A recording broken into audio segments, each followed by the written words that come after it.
We received the President's Award for 2023 for Ford for the 5th year in a row. We also received it for Lincoln for the first year. And I tell you, those awards don't come easily. It all boils down to taking care of the customers and having the vehicles you want in stock for you to buy. The following is a paid program and does not necessarily reflect the views of WSIC.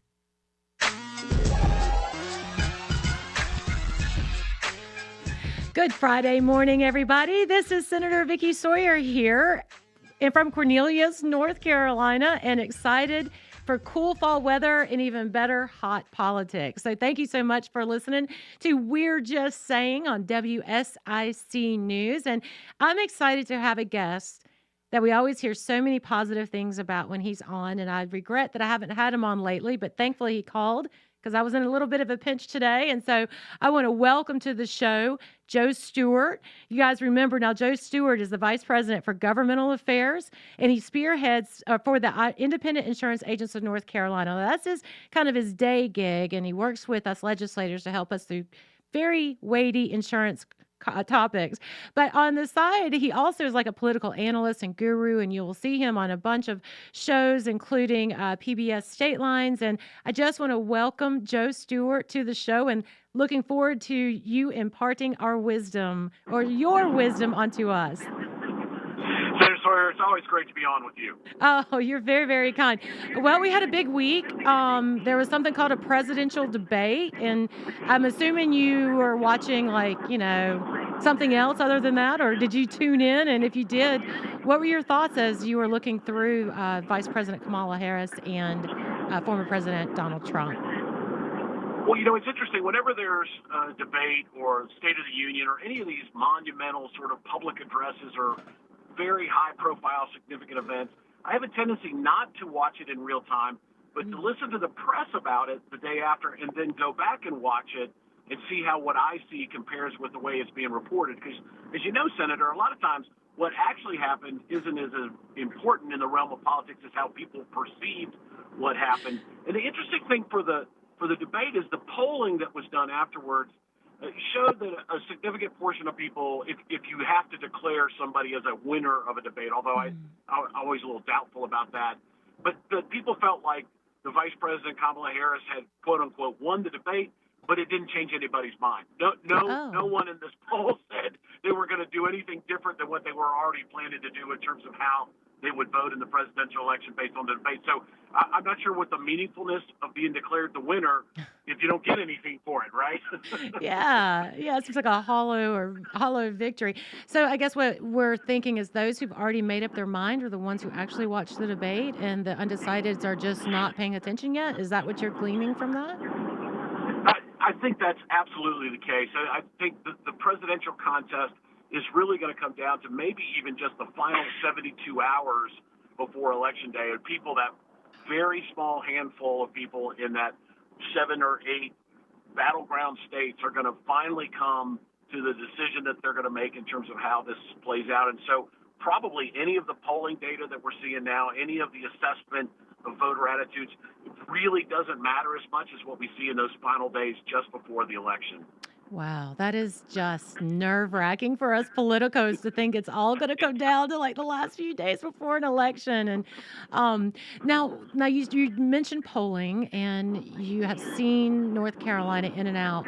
Do you feel like we are still a swing state?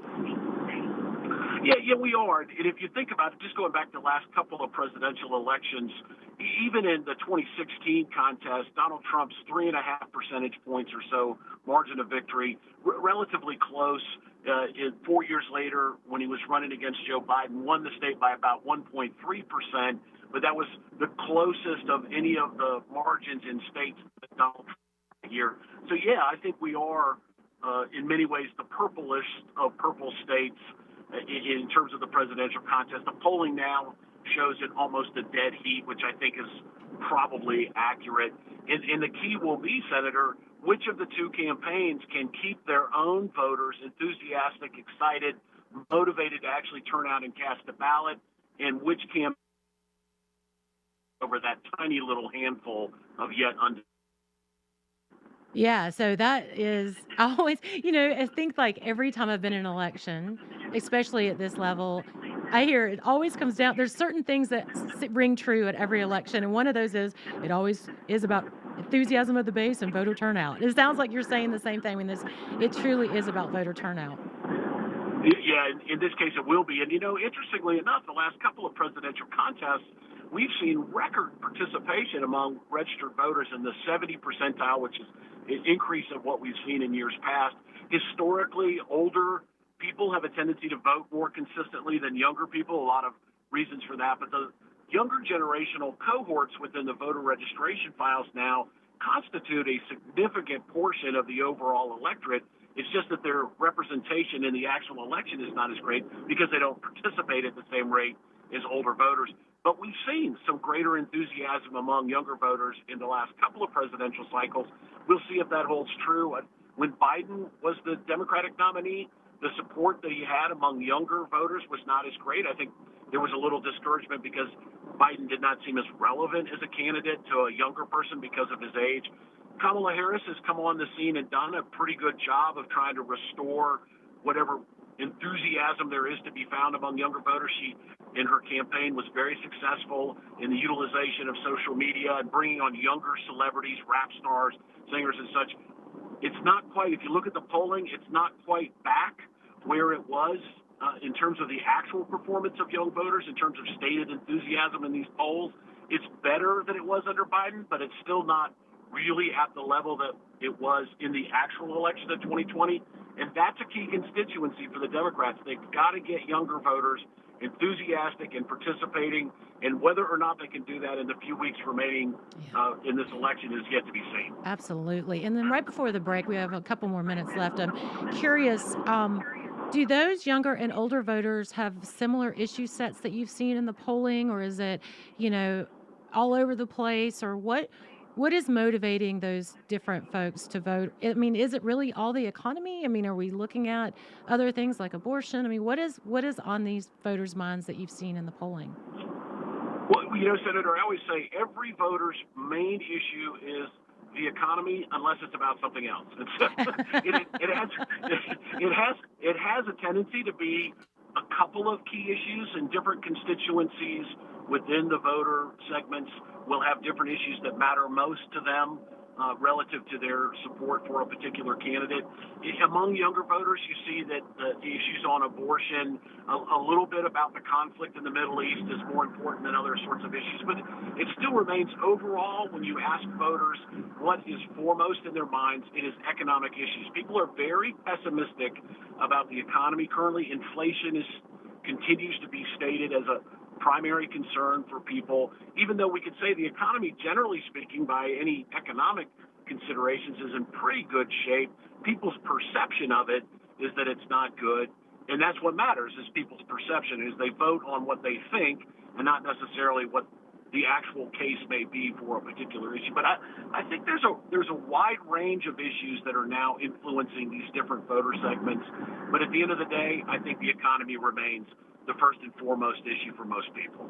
Yeah, well, that does and makes my Republican heart sing well because it feels like that folks have more confidence in the Republican Party for issues with economy than in other parties. So that is really good, Joe.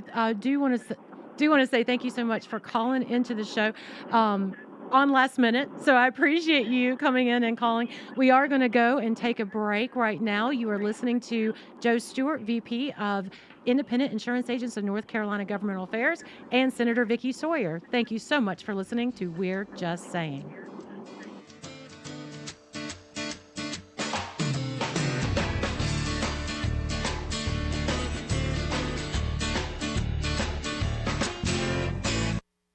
We'll return with more of NC Senator Vicky Sawyer, and We're Just Saying after this short break on 105.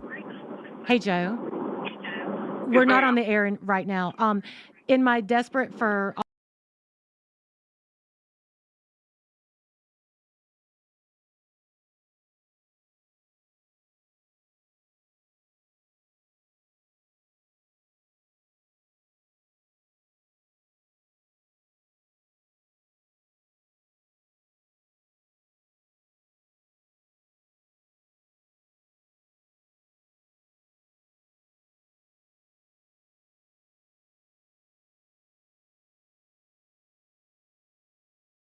Out now, wherever you get your apps. Here is your WSIC community calendar. Langtree Live in Mooresville presents Fortune 5 in concert on Thursday, September 12th. Fortune 5 won the Battle of the Bands this past spring and now makes their debut on the Langtree stage. Event time is 6:30 p.m. with music powered by Waves Entertainment starting at 7. Grab your friends, family, and lawn chairs. Enjoy the shopping and dining options while at Langtree. Don't miss the music of Fortune 5 this Thursday at Langtree Live. This Friday is the next edition of the Piedmont Healthcare Friday After 5 concert series. Downtown Statesville offers free entertainment to residents, neighbors, and visitors. This week's concert features the Camel City Yacht Club, 5 musicians devoted to bringing the finest smooth rock of the 70s and 80s to you. Friday After 5 is held in downtown Statesville on West Broad Street in front of Mitchell Community College from 6 p.m. to 8:30. Beer, wine, soft drinks, and food will be available for purchase beginning at 5 p.m. Bring your chairs and enjoy a night of music this Friday in downtown Statesville. The WSIC gang is back at Micaiah's in Mooresville for Trivia Night Tuesday, September 17th. Grab your squad, form your team, or come play solo and join WSIC on-air personalities as we gather for a fun game of trivia. We'll see you September 17th at Micaiah's in Mooresville. The NHRA returns to ZMAX Dragway September 20th through the 22nd for the Carolina Nationals. When the temperature cools down, the excitement heats up at the Bellagio of drag strips. Every ticket is a pit pass, giving fans unmatched access to the drivers and crews who power the NHRA's thunderous 11,000 horsepower machines to their limits. Visit CharlotteMotorspeedway.com for information, tickets, and details. To keep up with all the events happening around the community and much more, including amazing local deals, download the WSIC News app today. It's We're Just Saying with North Carolina Senator Vicky Sawyer on 105.9, 100.7 WSIC. Local starts here.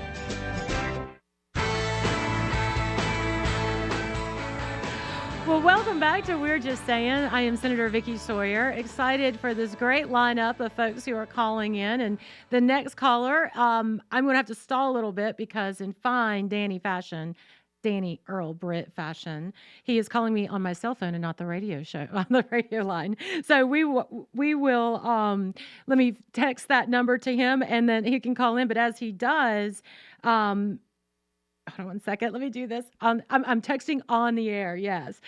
Call the radio line. Okay. And anyway, so Danny Earl Britt is one of my dearest friends who serves in the Senate. He just sits 2 seats down from me. And Danny has served in the Senate since, right before me, but he is also continuing to call my cell phone.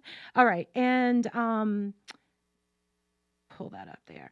Okay, so hopefully he'll get that. But while he is getting and coming onto the line, he was born in Robeson County. So for those of you who are Charlotte area, that is just like heading to the beach in Lumberton area. He grew up spending his summers in tobacco fields where he learned how to work hard and to make a living. And I will tell you, this man is probably one of the hardest working legislators that I know. He also enlisted in the North Carolina Army National Guard after high school and went on to play football at Appalachian State, where he is a proud alumni and he continues to support the football in that school in every way possible. He got a law degree and then he came back to Robeson County to work in a small law office. Then he ran for Senate, which was an amazing feat because I remember the story in Robeson County. They had not voted for a Republican in that district, in over 100 years. And here comes this guy named Danny Britt who was running. And next thing you know, he is absolutely tearing it up down there. And they have been voted Republican and moving towards more Republican ever since. Danny focuses on, as a criminal law or defense attorney, he does a lot of our judicial reform and he works very hard on judicial form review. And you will see his name and him leading those efforts in the Senate almost every session. So I believe now that we have Senator Danny Britt on the other line. And I want to say welcome to the show, Senator Britt. Vicky, how are you? I was struggling there for a minute to fill time. So thank you for calling. I appreciate you. Absolutely.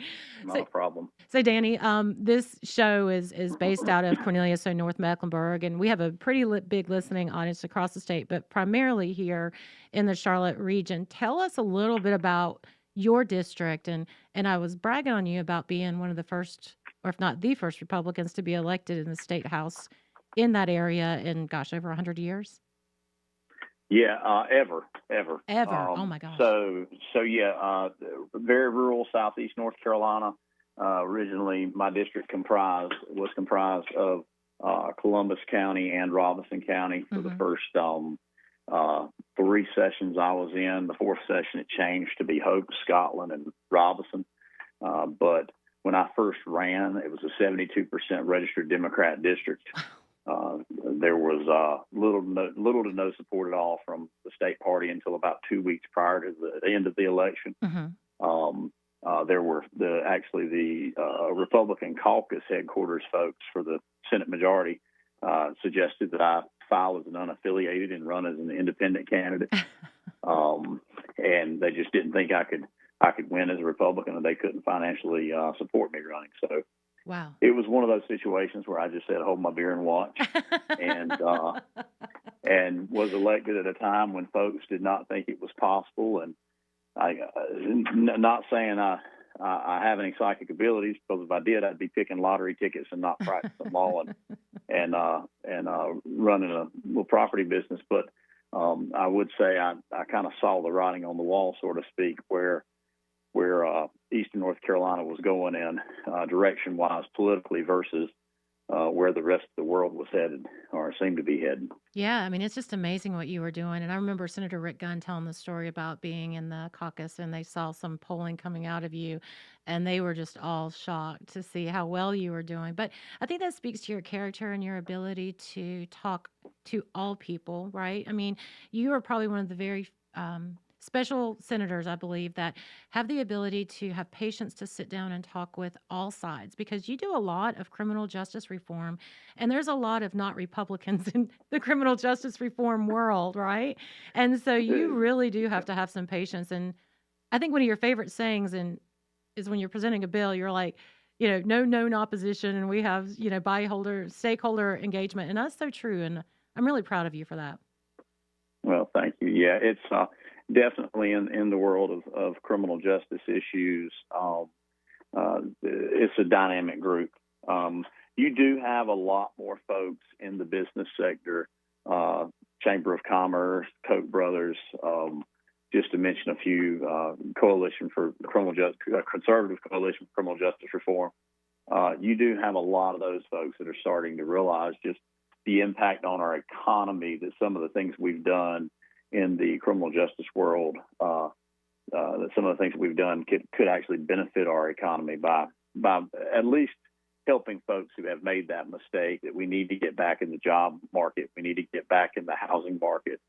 We need to be reintegrated into a situation where they're not simply a dredge on everybody that's paying taxes. They're a part of the tax-paying world as well, and a part of the consumer world as well. And some of the criminal justice reform, most of the criminal justice reform stuff that I've worked on has an eye towards assisting our economy in that way, and has done so.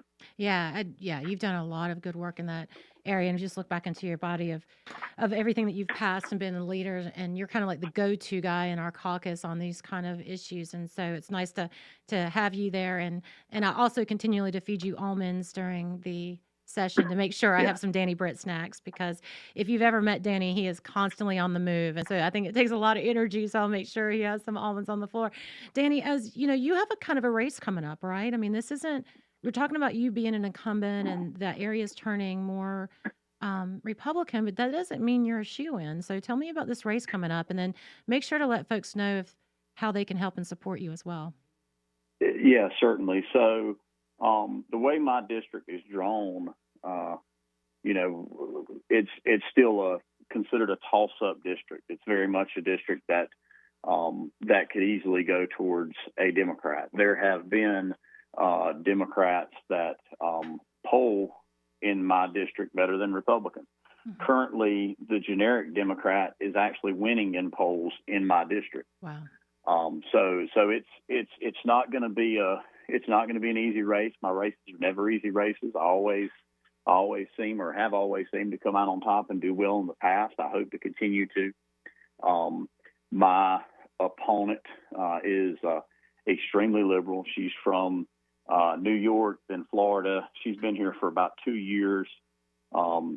She couldn't get most places without a Google map, and she doesn't know the difference between a tobacco leaf and a collard leaf. And most folks from down east can tell you the difference between a tobacco leaf and a collard leaf. Yeah, yeah. And that's just one small metaphor of she just does not understand the district, does not understand the people. I'm actually having a fundraiser in Mecklenburg County on October the 8th. Okay.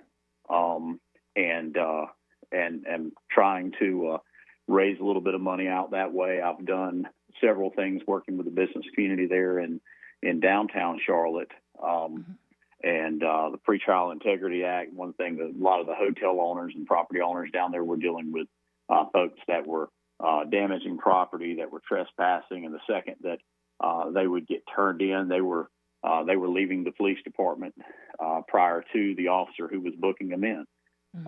So we were trying to work on some things for them. We've been trying to work on additional assistant district attorneys for Spencer Merriweather's office there in Mecklenburg County.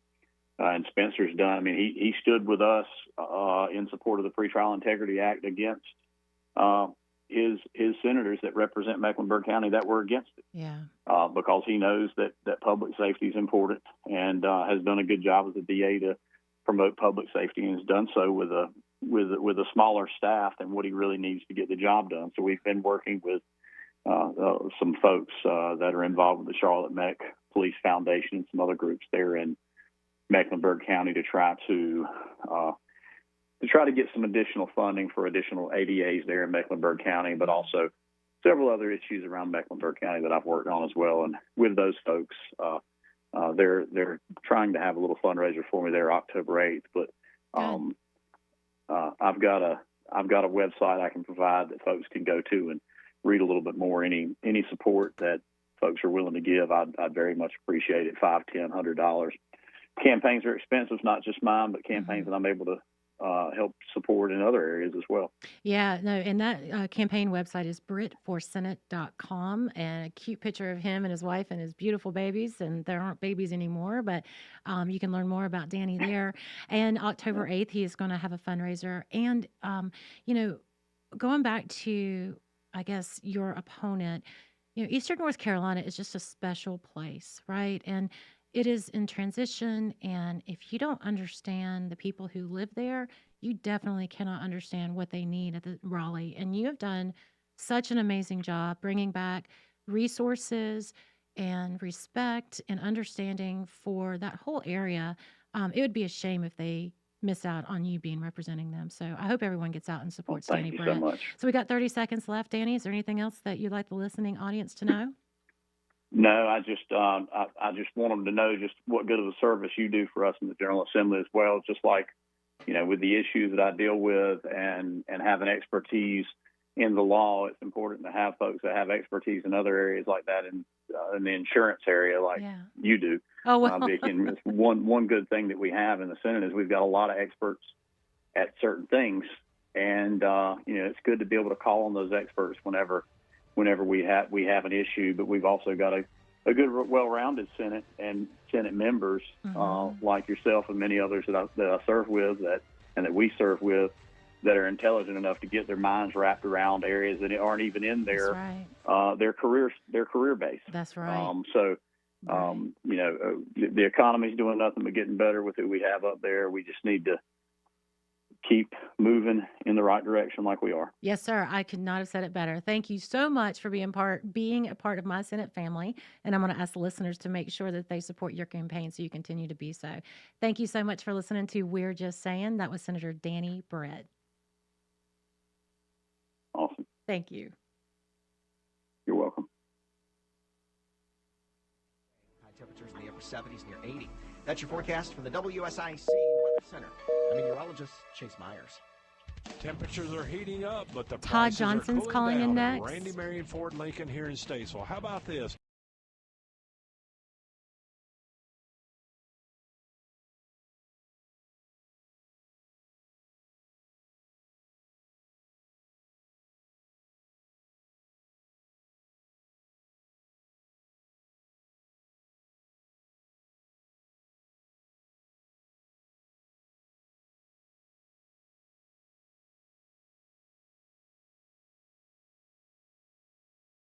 To learn about protecting your home. Frostwhite Law is here to protect you. Call 704-873-7233.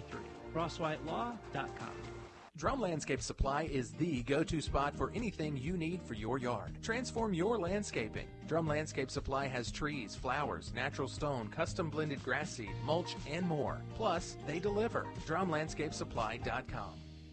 Looking for a large private room for your next work function? Or maybe you need a place to bring the whole family for a delicious meal? Pomodoros of Mooresville has the perfect space for your crowd. Book your next event at Pomodoros.com. Hi, this is Bob McIntosh with the McIntosh Law Firm in Davidson. Since 1997, we have been committed to providing our clients with competent, caring, and experienced legal services. Learn more at McIntoshLawFirm.com. This is a Bloomberg Money Minute. We're watching stock in Boeing descend more than 1%. It's not a bigger decline because investors expected union members to vote the way they have, 96% casting their ballots to strike. Starting midnight Pacific time today, 33,000 people are off the job, with many holding signs outside the Seattle area factory where Boeing planes, including the 737 MAX, are built. Union members soundly rejecting the company's offer to hike pay 25% over 4 years, but with bonuses eliminated. Amazon is serious about being a delivery company. It's planning to spend another $2 billion on its contract delivery program, including safety courses and other training. Amazon will also spend more on what it pays the contracting firms, allowing them to boost driver wages to nearly $22 an hour. Wall Street's indexes off to a strong start this Friday. Dow, NASDAQ, S&P 500 each gaining about 0.75%. Oil futures rising almost 2% now to back above $70 a barrel. Andrew O'Day, Bloomberg Radio. Now back to We're Just Saying with North Carolina Senator Vicky Sawyer on 105.9, 100.7 WSIC.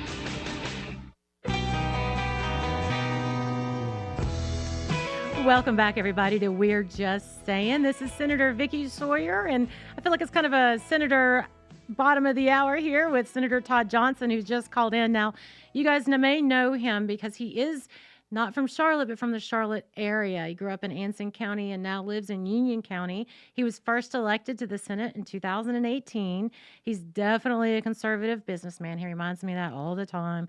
He's obviously a great family man and a public servant. He served in the county commissioners in Union County from 2010 to 14. Now, he is a conservative, but yes, he does and is a proud alumni of UNC Chapel Hill in 2000. And he also owns and operates Johnson Insurance in and around the 74 corridor. Senator Todd Johnson, welcome to the program. So glad to be here. And if you want to spend the next 15 minutes talking about me, you just continue. I like it. Well, wait a minute. I will, because you know what? You are impressive in what you've done. And I will say that we started in the Senate. Well, actually, I started before you, but we started in the Senate and elected at the same time.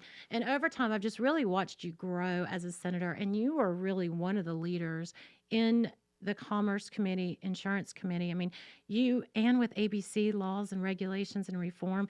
And I must say, this last session and the session before, I've never seen a legislator work a bill so hard, especially on what you do with some of your insurance and the ABC stuff. And it's difficult topics to discuss with people who have predisposed, like negative feelings about insurance or negative feelings about ABC, and you sit down and you take the time to talk to everybody. Tell me about your philosophy about how you do that, because it's just amazing how hard you work.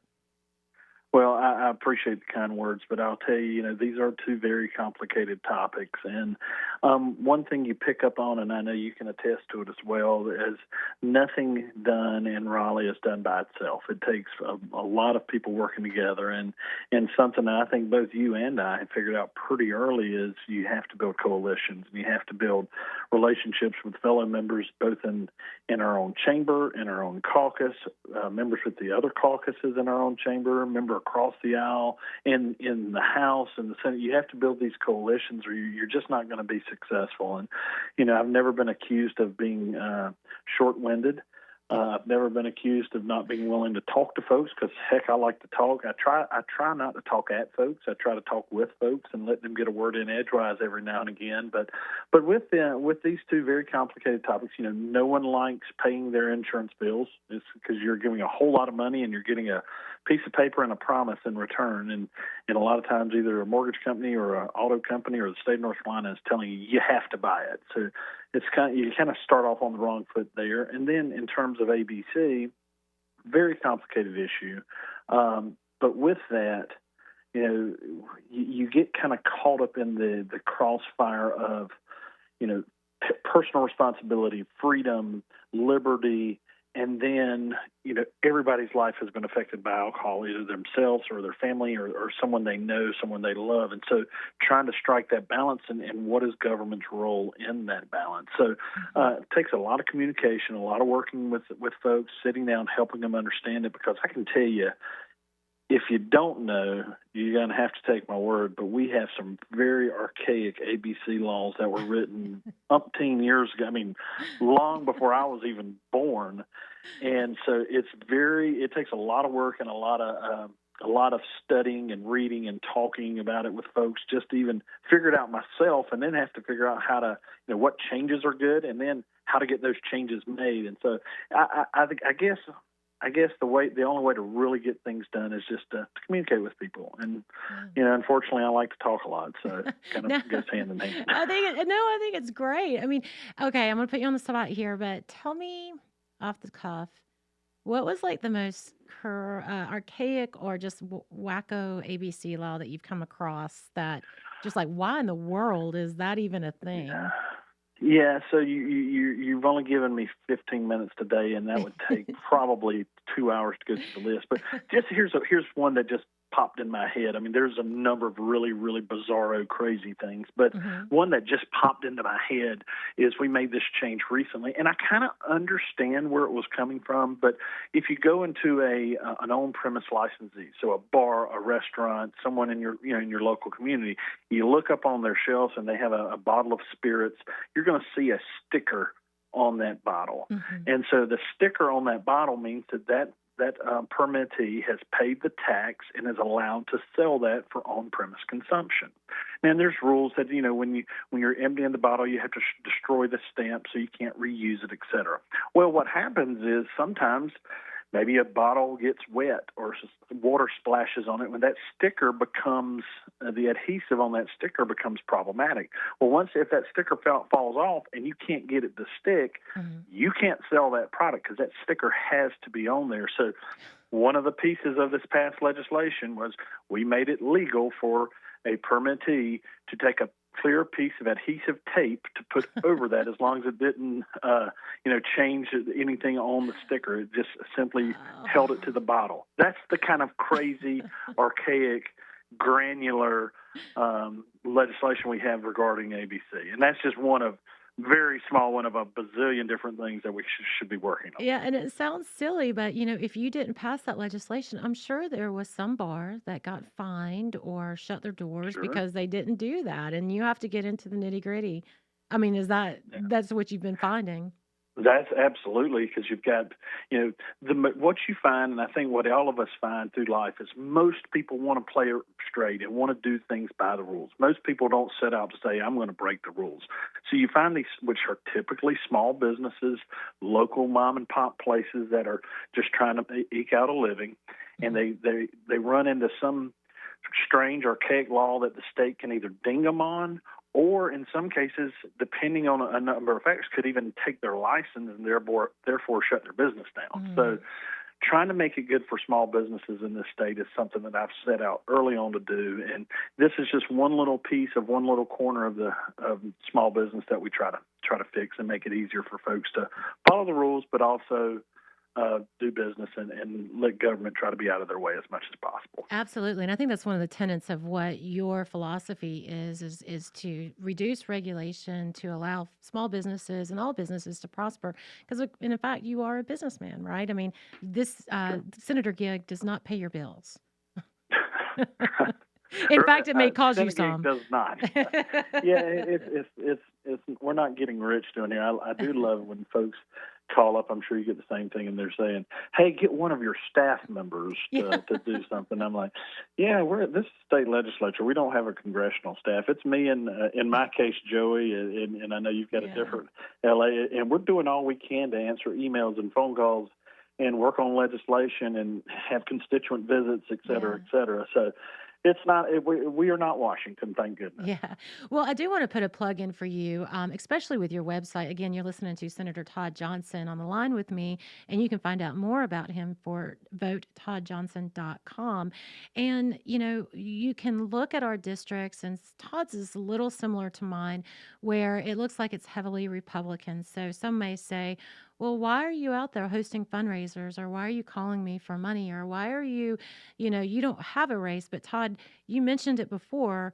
This is all about team effort and teamwork, especially in the Senate. And you have been very strong in your fundraising efforts and continue to raise money so that we can be more effective to help those folks like Danny Barrett or Michael Lee, or those folks who have a little bit tougher time. Tell us about, that as we move forward to the election. Yeah, I appreciate you bringing that up, Vicki. We, being a suburban district like yourself, and we're on the east, you're on the north, and then you got Brad Evercash on the west. It's kind of like we're the haven for common sense conservatives to move to our area to get away from the People's Republic of Charlotte, and so we have an obligation, I feel, to try to do our best to help, because the fact that yourself and me are able to affect change and make it small business friendly and to help families and put families first, and the things that we've been able to accomplish is simply because we sit in a majority. We have a majority vote. Yeah. We can protect the state from all this crazy wacko off the reservation, lefty Washington, D.C. propaganda that comes out because we're in the majority. And so our ability to do that rests solely on the fact that we get the Michael Lees, the Lisa Barnes, the Danny Britts elected, who are not in these safe districts like you and I are in. And so just getting out, working hard, trying to carry our message, and I'm very upfront with donors and I tell them, I appreciate you supporting me, but that money's not going to be spent here in Union County. That money is going to be spent in New Hanover County, Nash County, Robinson County, Northern Wake County even, because we've got a chance to pick up a seat there. Because if we don't maintain the majority, then all the crazy policy that you see coming out of D.C. from the left will find its way here to North Carolina. Absolutely. If we don't work hard to get that done. Absolutely. And we are trying to hold that firewall as much as we can. And I heard some really nerve-wracking news today about some tons of money coming in from outside of states into these Senate races. And I heard tens of maybe $20 million, which is making me nervous. But we only have 1 minute left. So Todd, before we say goodbye and go to the break, do you have anything else you'd like to tell the listening audience? Well, you opened the door so I can tell you that, it's a privilege to work with Senator Sawyer. And I'm talking to them, not you right now, Senator Sawyer. It's a privilege to work with Senator Sawyer. You will not find a harder worker in Raleigh, and someone that always, always, always puts her district first and thinks about the people of her district. And so as you continue to send her up to serve with us, on behalf of me and 29 other senators or 28 other senators in the Republican caucus, thank you for continuing to send her up there. She keeps us in line. She works us hard. She makes sure we're on our toes. And so I like to say, whenever Sawyer comes to talk to you about your issue, you better know your issue, because she probably knows it better than you. So, you're too kind. Always a workhorse. You are so kind. Thank you, Senator Sawyer. Again, that was Senator Todd Johnson. If you want to learn more about him or help support his campaign, please go to votetoddjohnson.com. We'll be right back after the break. This is WSIC News, and we're just saying.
Fairmont Healthcare Friday After 5 concert series. Downtown Statesville offers free entertainment to residents, neighbors, and visitors. This week's concert features the Camel City Yacht Club, 5 musicians devoted to bringing the finest smooth rock of the 70s and 80s to you. Friday After 5 is held in downtown Statesville on West Broad Street in front of Mitchell Community College from 6 p.m. to 8:30. Beer, wine, soft drinks, and food will be available for purchase beginning at 5 p.m. Bring your chairs and enjoy a night of music this Friday in downtown Statesville.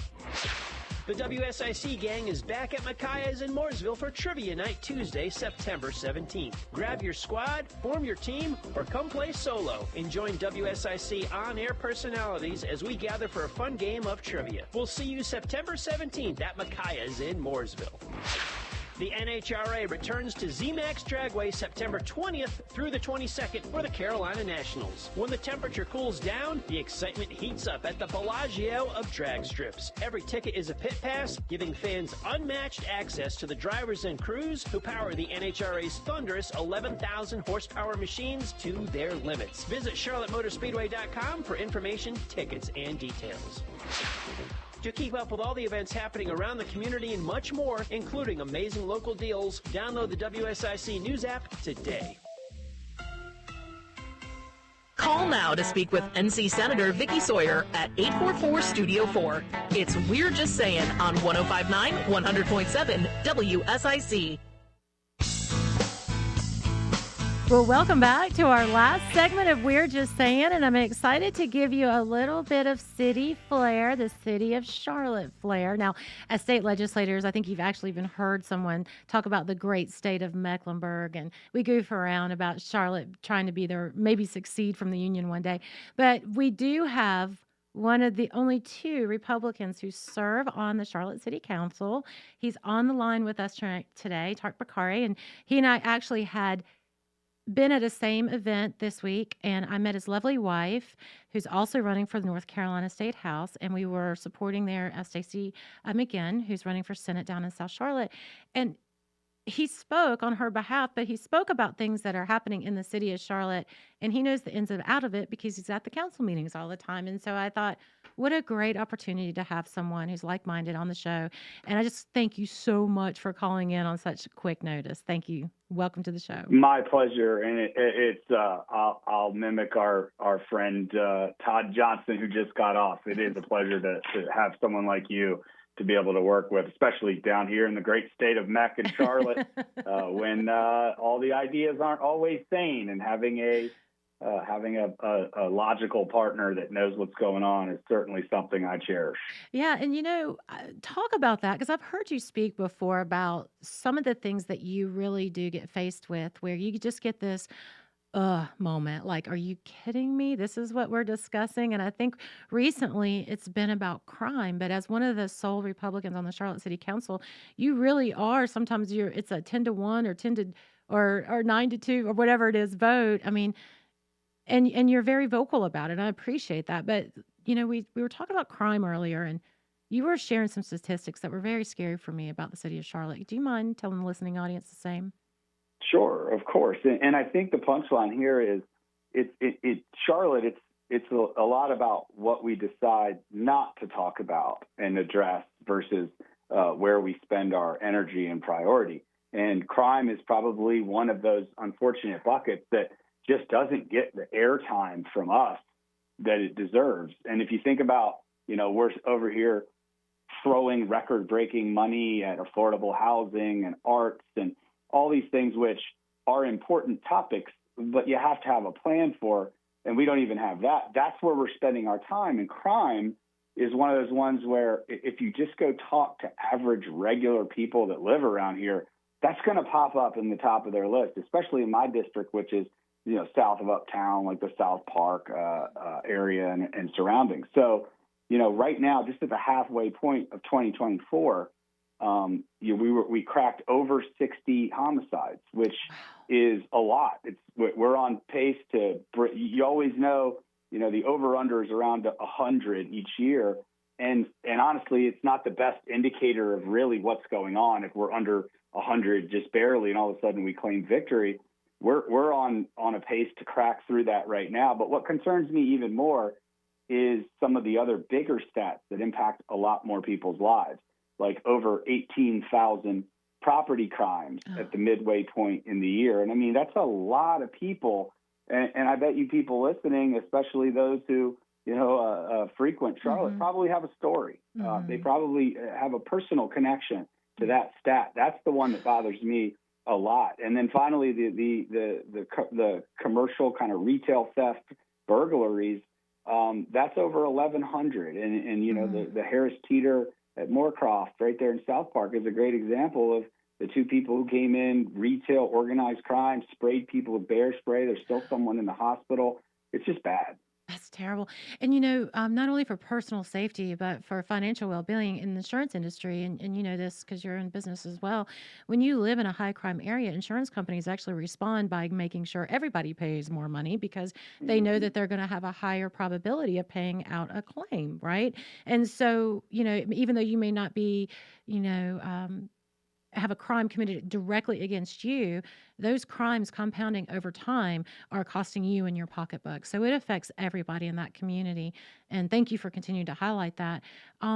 So I want to get to your wife's campaign really quick. And then I'm sure something that you and I both have been very interested in talking about is the recent Charlotte Transit Plan. But tell me, did you convince your wife to run for state house, or was it the other way around? Oh, it was me and a group of people, actually, some of your colleagues. They in the Senate and House caucuses work very hard to make sure that the supermajorities maintain good candidates are identified.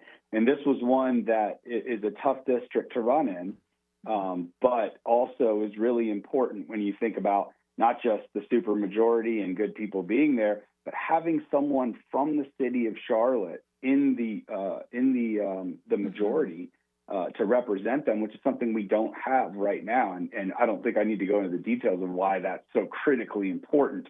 But I would just say that myself, former Representative Jason Sayin, and several people from the caucuses kind of came together and said, she's behind the scenes. She works really hard. She has a great grasp on all this stuff.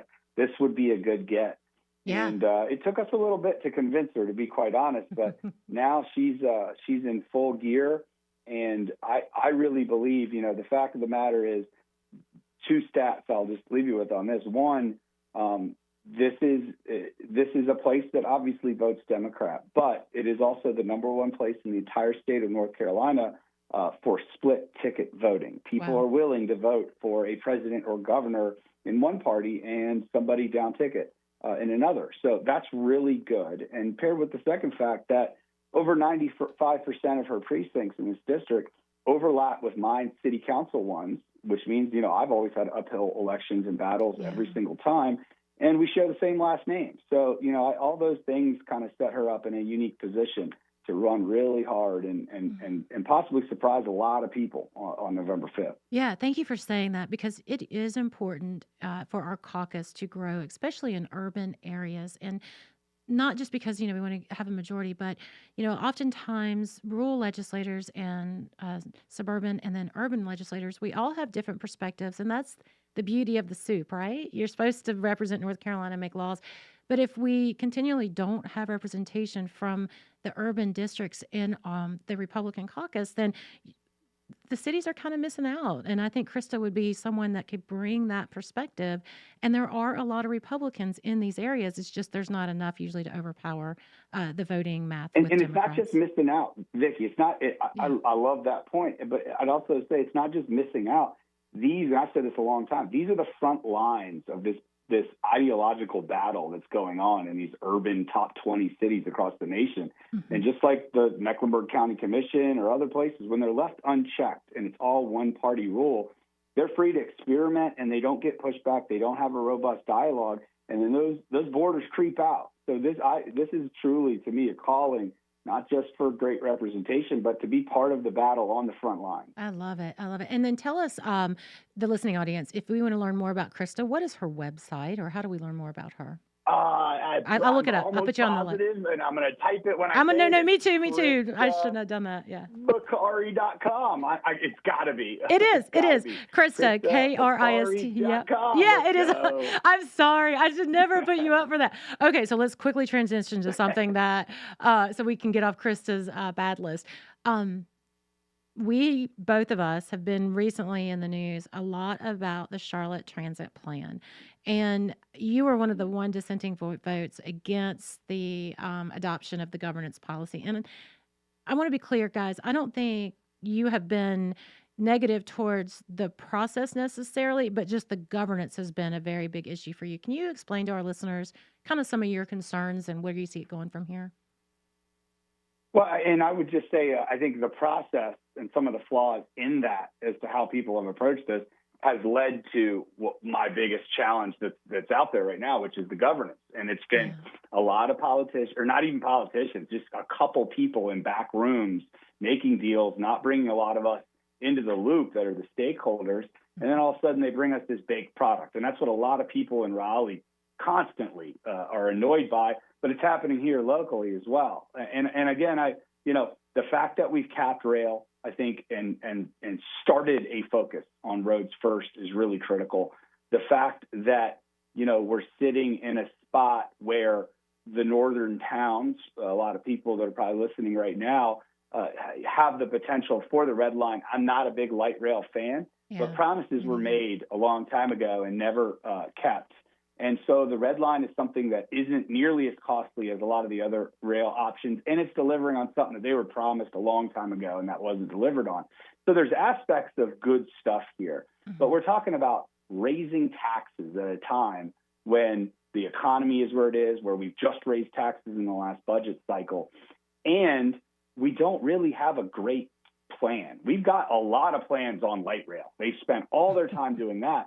But this branding of roads first, because we heard people like Speaker Tim Moore and others kind of call for that because it's logical, has been just a marketing exercise in a lot of cases. And that same effort hasn't been put into actually designing what do the roads of the future look like? What is technology doing? How are autonomous vehicles or drones or all the other things that people are actually building over the next 20 and 30 years incorporated into our plan? They're not. And they're not going to be by the time this is decided.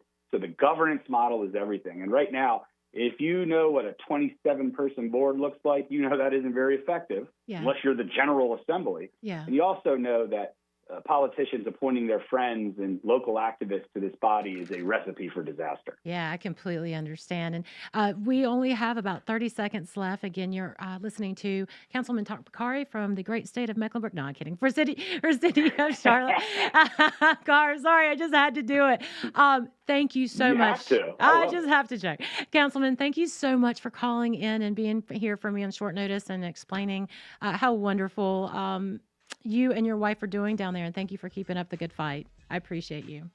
Thank you. Thank you. And everyone, thank you so much for listening to We're Just Saying. This is Senator Vicky Sawyer, and I just want to say have a wonderful weekend. We'll see you next week.